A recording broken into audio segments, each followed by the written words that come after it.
Welcome back to Manly Matters, everybody. I'm glad to have you with me today. But today's episode is a little different. Instead of me just sitting here telling things to the camera, I actually got to sit down and talk with Felex Yukhtman, a friend of mine, who I met about 3 years ago. So I was doing this foreign weapons class where we got to learn about foreign weapons and shoot foreign weapons, and Felex supplied the weapons as well as did the training for us, and it was absolutely phenomenal. And one of the things about Felex is I noticed right away is he had this passion and enthusiasm about everything he did, and it was compelling and it was magnetizing. As I learned his story, I realized that this is a guy that you want around. And I'm lucky to consider Felex a friend, and I'm lucky to have him on this channel, and so are you to get to hear his story. And also, his business is absolutely amazing, and I stand by that 100%. If you get a weapon from him, you will not be disappointed. The customer service is great with him. I'm not sponsored by Felex, so I'm not getting paid to say all this. This is just from my experience.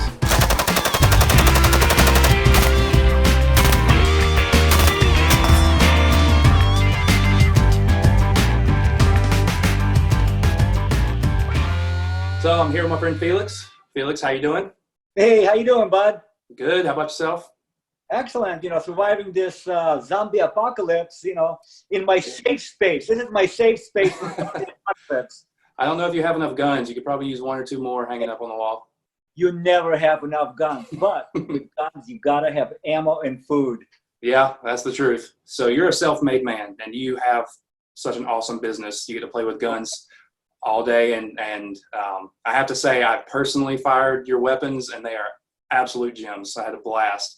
But you're a self-made man, but not only are you a self-made man, you're a self-made immigrant who come from pretty harsh conditions from your early childhood. So would you mind telling me a little bit about that? Well, yes, of course, I would love to. It is a very interesting story within regards to, we were some of the first original Russian Jewish immigrants that came to United States. Back in the early 70s, there was a first wave of immigration. And then in the mid 70s, we were the second wave of immigration to escape the former Soviet Union.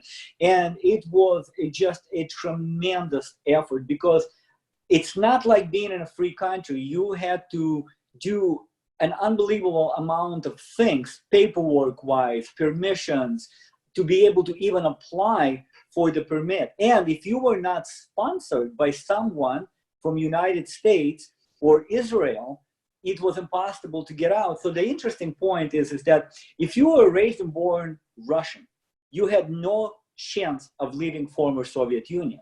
Okay, this is like 1977, okay, 1976. The only way the Jewish immigration was be able to get out is because due to the OAN, which is the organization that governs the human rights, okay, in the world, we will be able to apply for very special permits, saying that, hey, we're by descent are Jews, and we want to go to the land of our ancestry, which is, Israel, okay? We did have an original visa from America, but we were so scared to implement it, because once that visa would have been denied, we could have never left the country. We would have ended up being there. So we went a traditional way, which is getting the visa from Israel. Now, once you apply for that visa, you don't know if you're going to get a permission to leave or not, okay? Once you are given that permission, you got to be out of the country in a matter of 30 days. So here you are sitting, waiting for a year to be approved or not to be approved. In the meantime, you sell all your belongings, you live with your relatives, you don't dare to tell anybody that you live in the country, because the lashback by all of the Russian people that know you is just absolutely tremendous. And once that order is given, you got like 2 weeks to leave the country. It's one of the reasons why we left. It wasn't also because we were prosecuted, okay? We were very prosecuted, and I have experienced true racism and anti-Semitism firsthand, and I can write books on that. But one of the main reasons why my parents wanted to leave is that because in Russia, at the time of former Soviet Union, we had mandatory draft. And that's the time when the Afghan war was just about to, it already fired off, and it was going on. And we're already seeing people come back from Afghan war. So my parents said, not a chance. My father served in a Northern Fleet, Baltic Seas for 10 years. My uncle did 25 years in a KGB. My grandfather fought German from 1941 to 1945. And they said, not a chance. You're not going to a war in Afghanistan. And that's one of the main reasons, why my parents, decided to leave the country. But it was pretty rough growing up in Russia. It was it was not like growing up here by any comparison. You didn't come over with, a lot of money and a lot of things like that. So how did that translate when you came over here, and how were you able to kind of get by and develop yourself, get your feet on the ground? Well, we were very lucky that we had some friends here, okay, who kind of like, we came to Los Angeles, so we ended up, and you got to remember, 1977, 1978, LA wasn't of what it is LA today. And they kind of like, showed us a few things around, but like financially, as we had, and I remember this like yesterday, we had $70 between me, my father, my mother, my grandmother, and a dog. And that's how we started off. Because we brought things with us, and we were very blessed that there was a Jewish organization here called HIAS, H-I-S, okay? And what it did, it sponsored people. So when you came to America, the immigrants like us, they sponsored you for first 6 months. They help you with the apartment, they help you with the money, they paid. So interesting question is, how does the people from Soviet Union who have no money, supposed to have no money, have paid for all of these expenses? Because when we came to Vienna, we stayed in Vienna for 6 months, then we moved to Italy. That's all that organization. Because see, today's immigration is nothing like what it was for us, okay? We had to live in Vienna for 6 months, then we had to live in Italy for a year for all of our clearances to go through, then we came to the United States. So it's a year and a half before we came to the United States. Who paid for all of that? We certainly didn't have the money. So that international Jewish organization have paid our entire expenses for a year and a half. We had enough, the organization paid us or, sponsor us for the money, for the apartments, for some of the food, but it was only for 6 months. So during that 6 months transitional time, you had to get up, get to work, and get going, okay? There was no plan B. You had to do. So I went to high school. I think I was like 16, and I went to high school, whatever, I think it was 10th grade. And I ended up going to high school maybe for 3 months. And then I realized I just can't continue this.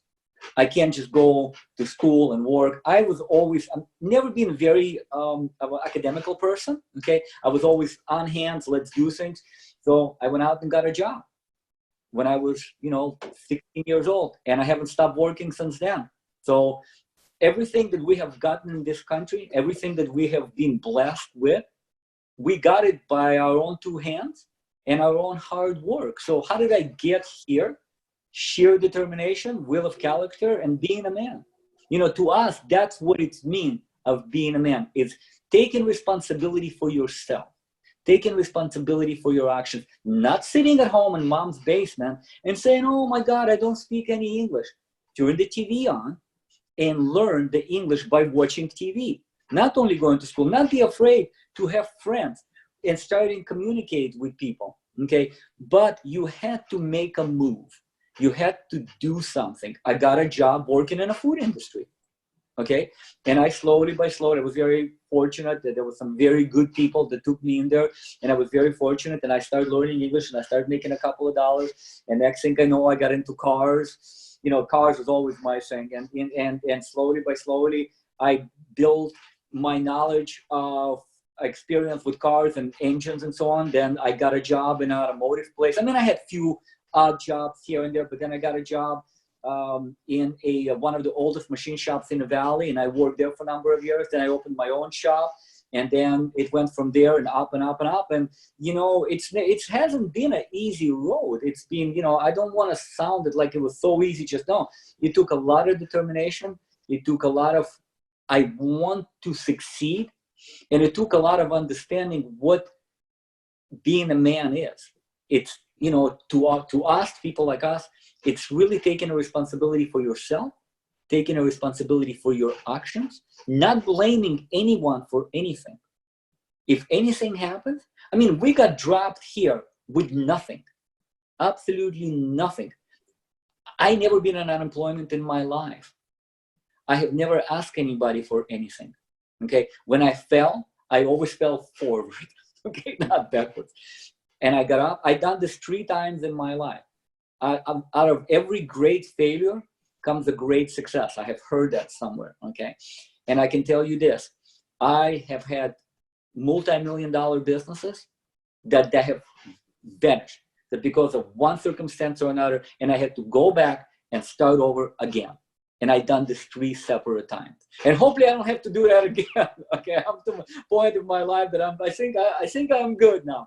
But you know, it's that ability of be able to get up and do it again and not looking. I mean, I heard this one years ago, which was a wonderful thing. The Japanese say, they have, and Japanese are very, very wise people.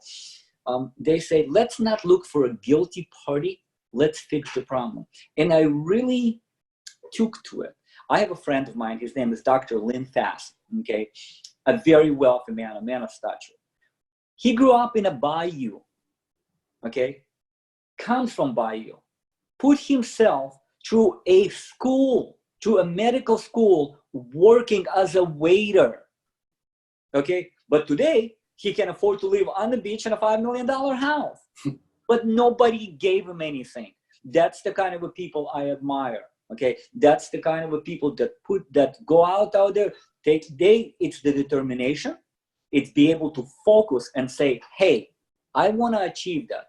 If you had to give one piece of advice to young men who are maybe just starting to enter manhood, or maybe kind of unsure of what they want to do in life, don't really have any direction, from someone who faced probably the toughest of toughest challenges, not speaking the language, not knowing the lay of the land, what piece of advice would it be that you would give them? Always go with your passion, okay? Don't be a doctor if your passion being a basketball player, okay? Don't think about the money. Think about what is it that you really want to do in life that would make you happy and would make other people happy, okay? To do something that, like in my business, I create. So my product, when I build cars, when I build engines, it was product that I created that brought this joy to the people who have purchased my product. And I tell you this, it was the greatest reward ever, is to be able to create something. And I had people that come in and say, hey, you know what, I've been dreaming building my 67 Camaro for years, and you did a wonderful job. And I love bringing other people's dreams to life. And to me, that was the greatest reward. And money comes, okay? So advice is really stay focused, stay very focused on what you want to do. Definitely stay away from drugs, because that will spin you up every time. And both of us have seen a lot of people lose their lives, lose their everything to drugs. So if a young person stays focused, determined, and goes with the passion, always go with your passion, then you can't go wrong. You know, I was very blessed, like I said, to be able to come to this country and achieve what I achieve. And I'm still achieving. I'm still achieving more, and I'm still hoping for more. And, if I can help one single person to change their life around and to achieve what they want to achieve, that's the greatest reward. You know, all the toys in the world, really, at the end of the day, bro, when we all have to answer to our creator, you know, there's going to be a question, what have you done with your life? You know, what was your sense? What have you done? You know, have you helped somebody? Have you actually helped somebody? Okay. And I think that, you know, all of us should just take an inventory of our own deeds and say, hey, what have I done? I'm 27 years old, or I'm 127 years old. What have I done? Have I lived a good life?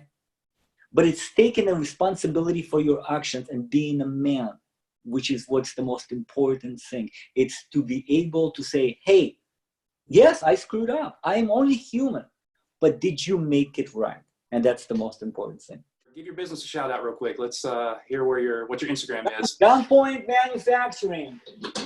We make some of the best 9mm guns in America. Lifetime warranty. Just an excellent product. We have our own lowers, our own uppers.